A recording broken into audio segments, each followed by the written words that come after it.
بسم اللہ الرحمن الرحیم۔ 6 گناہگار عورتیں اور عذاب۔ عورتوں کا کثرت سے دوزخ میں جانا۔ عورتوں کے جہنم میں کثرت سے داخل ہونے کی وجہ ایک حدیث میں آئی ہے کہ حضرت ابو سعید رضی اللہ تعالیٰ عنہ فرماتے ہیں کہ حضور صلی اللہ علیہ وسلم عید کے دن عیدگاہ تشریف لے گئے۔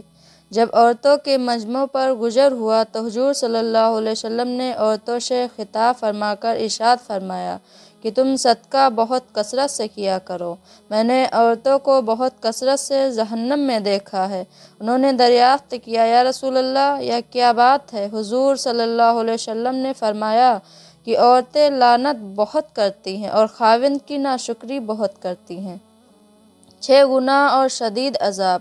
ہمارے پیارے نبی صلی اللہ علیہ وسلم نے جو 6 عورتوں کے گناہ اور عذاب کا ذکر کیا ہے وہ یہ ہیں۔ نمبر 1، عورت کا بے پردہ۔ پہلی عورت کے بارے میں آپ صلی اللہ علیہ وسلم نے فرمایا کہ میں نے ایک عورت کو دیکھا کہ وہ اپنے بالوں کے ذریعے جہنم کے اندر لٹکی ہوئی ہے اور اس کا دماغ ہنڈیا کی طرح پک رہا ہے۔ پھر نبی کریم صلی اللہ علیہ وسلم نے ارشاد فرمایا کہ جس عورت کو میں نے سر کے بالوں کے ذریعے جہنم میں لٹکا دیکھا اور اس کا دماغ ہنڈیوں کی طرح پک رہا تھا، اس کو یہ عذاب گھر سے باہر ننگے سر جانے کی وجہ سے ہو رہا تھا۔ وہ عورت نامحرم مردوں سے اپنے سر کے بال نہیں چھپاتی تھی۔ آج کل عورتوں کا بے پردہ باہر نکلنا عام ہے، اس کو گناہ سمجھتی ہی نہیں، حالانکہ شریعت نے صرف چہرے اور دونوں ہاتھ کی ہتھیلیوں اور دونوں پیروں کے سوا مکمل سطر چھپانے کا حکم دیا ہے۔ چچا جات یا پھوپھی جات بھائیوں یا بہنوں سے یا دیور کو تو نامحرم سمجھے ہی نہیں اور ایسے ملتے رہتے ہیں جیسے محرم ہیں۔ اللہ اس سے سارے خواتین کی حفاظت فرمائے، آمین۔ نمبر 2، زبان درازی، زبان کی تیز۔ دوسری عورت کو اللہ کے رسول صلی اللہ علیہ وسلم نے دیکھا کہ وہ زبان کے بل جہنم کے اندر لٹکی ہوئی ہے۔ پھر آپ صلی اللہ علیہ وسلم نے فرمایا، یہ وہ عورت ہے جو زبان درازی سے اپنے شوہر کو تکلیف پہنچایا کرتی تھی۔ بعض عورتیں چھوٹی چھوٹی باتوں پر اپنی زبان سے شوہر کو تکلیف پہنچاتی ہیں۔ روایتوں میں ہے کہ جس عورت کا شوہر اس سے راضی نہیں ہے تو وہ گناہگار ہوگی۔ بات بات میں لڑنا اور شوہر سے بدتمیزی کرنا جیسے ان کی عادت ہو۔ بعض شوہر بھی اپنی بیوی کو زبان سے بھلا برا کہتے ہیں، جو ہرگز جائز نہیں۔ لیکن ابھی ذکر خواتین کے عذاب کے بارے میں ہے، لہٰذا خواتین اس سے پرہیز کریں اور اپنے شوہروں کے ساتھ حسن و سلوک کریں۔ نمبر 3، ناجائز تعلقات۔ تیسری عورت کو حضور صلی اللہ علیہ وسلم نے دیکھا کہ وہ اپنی چھاتیوں کے بل جہنم میں لٹکی ہوئی ہیں اور آپ صلی اللہ علیہ وسلم نے فرمایا کہ وہ عورت ہیں جو شادی شدہ ہونے کے باوجود دوسرے مردوں سے ناجائز تعلقات رکھتی تھی۔ آپ صلی اللہ علیہ وسلم کا ارشاد ہے، حیا ایمان کی ایک شاخ ہے۔ ناجائز رشتے کی شروعات بے حیائی سے ہوتی ہے۔ ایک حیا والی خاتون جس کے اندر حیا اور اللہ کا ڈر ہو، وہ کبھی ایسا گھناؤنا کام نہیں کرے گی۔ بے پردگی اور ٹیلی ویژن بھی اس کی ایک اہم وجہ ہے۔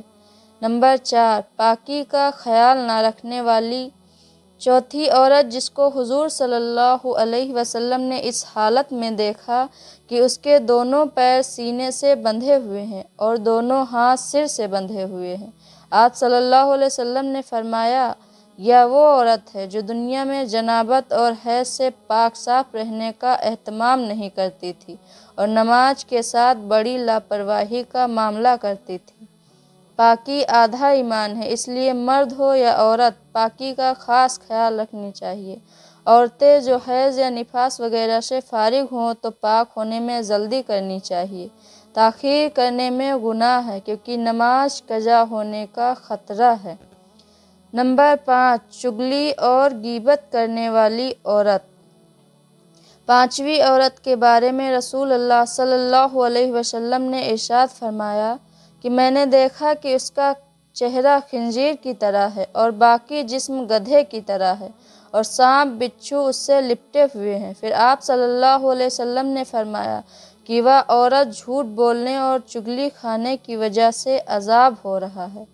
جھوٹ اور چغلی اکثر خواتینوں میں زیادہ پائی جاتی ہے، کیونکہ جہاں دو عورتیں بیٹھ جائیں ادھر ادھر کی چغلیاں شروع ہو جاتی ہیں۔ جہنم میں عورتوں کی کثرت سے جانے کی ایک وجہ یہ بھی ہے۔ نمبر 6، احسان جتلانے والی عورتیں۔ چھٹی عورت جس کو اللہ کے رسول صلی اللہ علیہ وسلم نے اس حالت میں دیکھا کہ وہ کتے کی شکل میں ہے اور اس کے منہ میں آگ داخل ہو رہی ہے اور پاخانے کے راستے سے آگ باہر نکل رہی ہے اور فرشتے جہنم کے گرج سے اس کو مار رہے ہیں، آپ صلی اللہ علیہ وسلم نے فرمایا اس عورت کو یہ عذاب 2 گناہوں کی وجہ سے ہو رہا ہے، ایک تو حسد کرنے کی وجہ سے اور دوسرا احسان جتلانے کی وجہ سے۔ حسد کہتے ہیں کسی کے کاروبار یا مال میں ترقی کو دیکھ کر جلنا اور خواہش کرنا کہ اس سے وہ سب چیز چھن جائے وغیرہ، اور احسان جتلانا مثلاً کسی پر کوئی احسان کر دیا اور بدلے میں اگر دوسرے نے احسان نہیں کیا تو کہنا کہ میں نے یہ کام کیا لیکن اس نے میرے لیے کچھ نہیں کیا وغیرہ۔ آخر میں سارے گناہوں سے بچنا زیادہ مشکل نہیں ہے، اس سے ہر خواتین آسانی سے بچ سکتی ہیں، لہٰذا یہ عزم کریں کہ کبھی بھی یہ سارے گناہ نہیں کریں گی، اور اگر بھول سے ہو گئی ہو تو اللہ تعالیٰ سے معافی و استغفار ضرور کر لیں۔ اللہ رب العزت سے دعا ہے کہ تمام خواتین کو اس گناہوں سے بچنے کی توفیق عطا فرمائے، آمین۔ دین کی صحیح معلومات قرآن اور حدیث کے پڑھنے و سیکھنے سے حاصل ہوگی انشاءاللہ۔ اس ویڈیو کو زیادہ سے زیادہ لوگوں کو شیئر کریں۔